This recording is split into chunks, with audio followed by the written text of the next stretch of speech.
What's good, YouTube? And welcome to the house. The other night on stream, we did something that can only go over positively in the comment section instead of, 2005 is the perfect year, don't you touch my GOAT format. GOAT was perfect, there's so much to explore, ignore empty jar and burn.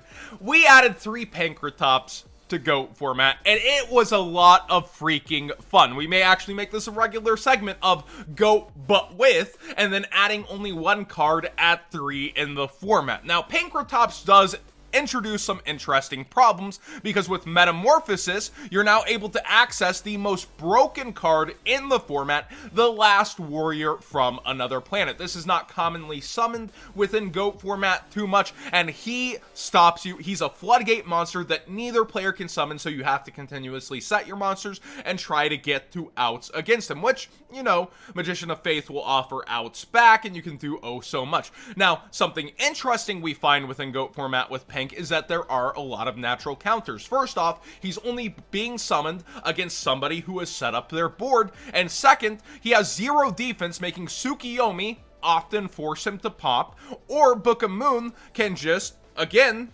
I've lost my Pankratops after beating over the field. There are so many ways to actually take care of him within here. Now, for me, I replaced my Azura Priest in the build and then just added 3 Pank. I'm like, yeah, sure, 42 cards is fine, while my opponent keeps his Azura Priest, and that will come into play. But let's go ahead and get into it.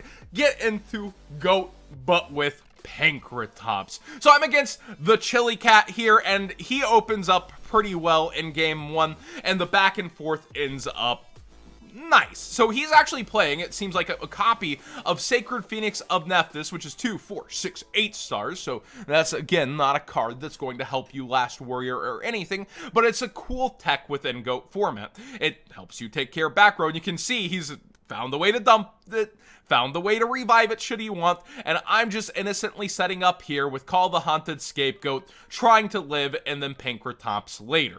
Let's see what he's gonna do. He breakers the right one, he's able to Graceful Charity, he ends up pitching 2 cards that he should want in the graveyard. He's going to MST my back row, see its GOAT, nom nom nom, gonna be able to summon Pankratops, Premature Burial the Air Knight, and pierce me for 1900 and get extra advantage. It is not feeling good right now, boys. And he takes out 3 goats, sets a Book of Moon.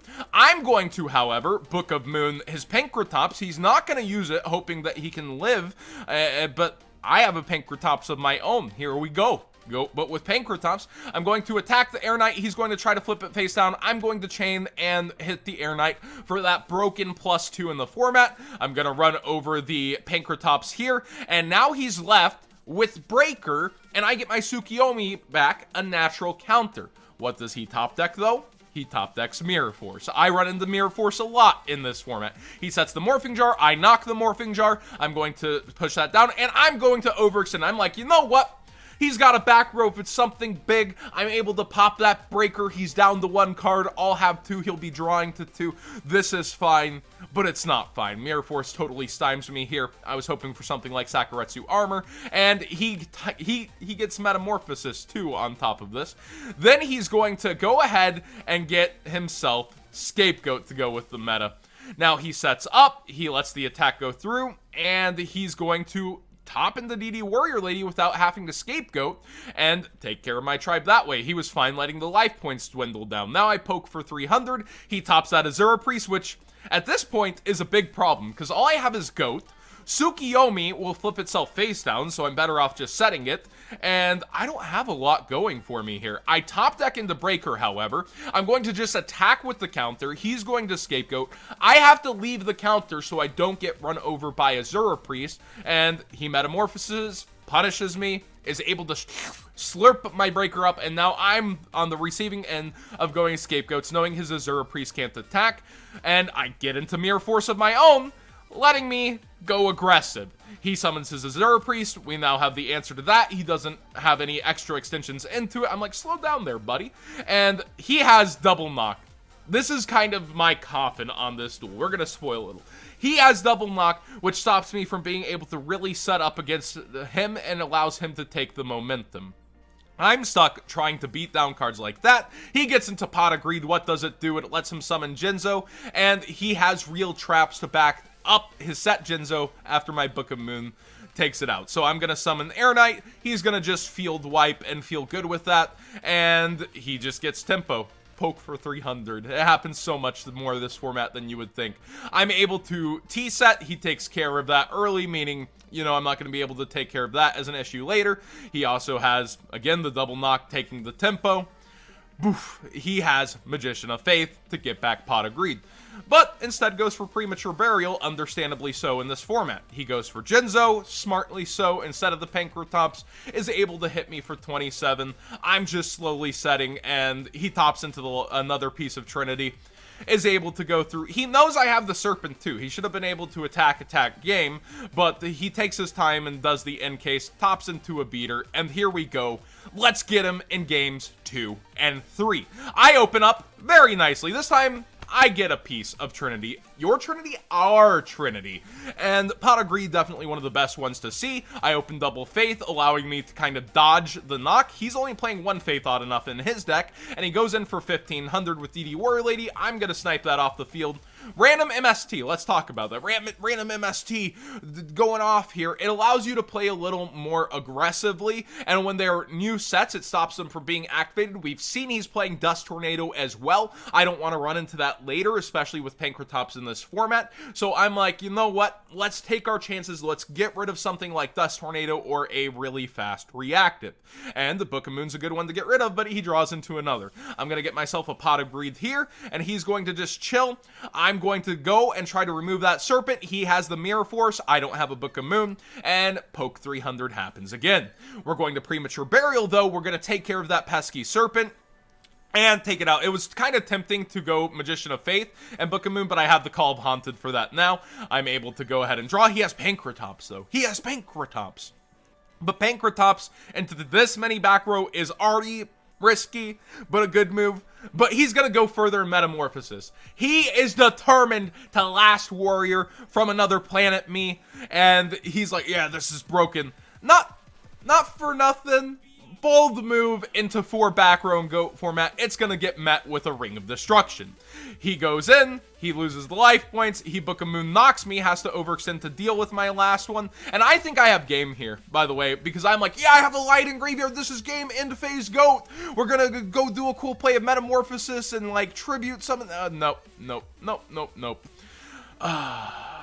Kind of messed that one up. I only have darks, because I was thinking I was going to put this in the graveyard. That's when I searched my graveyard and realized, no lights, all darks. Oops, everything's vanished. I don't have game. Teehee, ignore that. I might have punted. He only has BLS without the proper materials for himself, though. He only has a light, the opposite problem, and isn't able to take any advantage of that. And I'm able to go in here. He is going to go ahead and Pankratops. I'm going to actually Torrential. He scoops, but I do draw game. I was like, dude, why'd you scoop? I don't have anything, but we would have topped into able to attack face game. Now for the final game, we up it from 1 piece of Trinity to I'm gonna go ahead and draw 2. I rip Pot of Greed. MST is back row. We're setting up nicely. Delinquent Duo is gonna unfortunately snipe something that we didn't really want to. He has double Pankratops. He goes for the last Warrior again. This time it's only 1 back row. Surely, I have the answer. I have the answer. John Moore always has the answer. I'm going to take care of Last Warrior. I'm going to get into Pot of Greed. I already have the ability to Thousand Eyes Slurp it. That's exactly what I'm going to do. And he has Pankratops and the ability to go into Pot of Greed again. How does this guy always get Pot of Greed? And I'm complaining after doing it twice myself, right? He's able to Slurp. I'm able to have Tribe to out it, though. It's very nice to have those Thousand Eye Restrict outs early.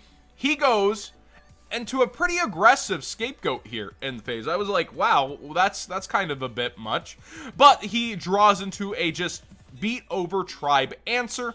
I go into an early aggressive Blackluster Soldier because I just know I have so much tempo, it's unlikely. And with the goats out, Pankratops is coming down in. We're gonna knock, we're gonna bring back the Tribe, and there it is. It's game!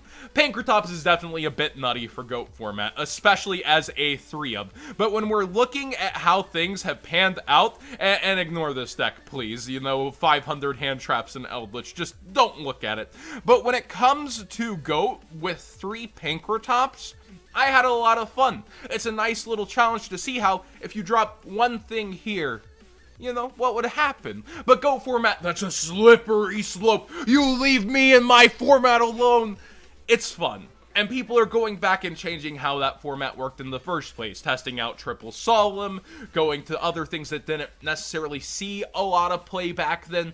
They've been changing GOAT format and evolving and trying new things and really figuring it out, because back then information sharing wasn't the same. You didn't have things going on. So this is just another little thing to mess with GOAT format. And if your friend is super set in his ways, they're like, no, never, absolutely not. Maybe they need to learn to go have a little more fun. Thanks for watching. Please subscribe if you haven't already. Give this video a thumbs up if you enjoyed it. Leave a salty comment if you're just going to defend GOAT format and how this is just a terrible thing for me to do. Probably the worst thing you've seen during this entire shutdown. Yeah, I'm stuck inside and I gotta watch Pankratops. I'm gonna watch very angrily. But seriously, it's kind of fun. Enjoy.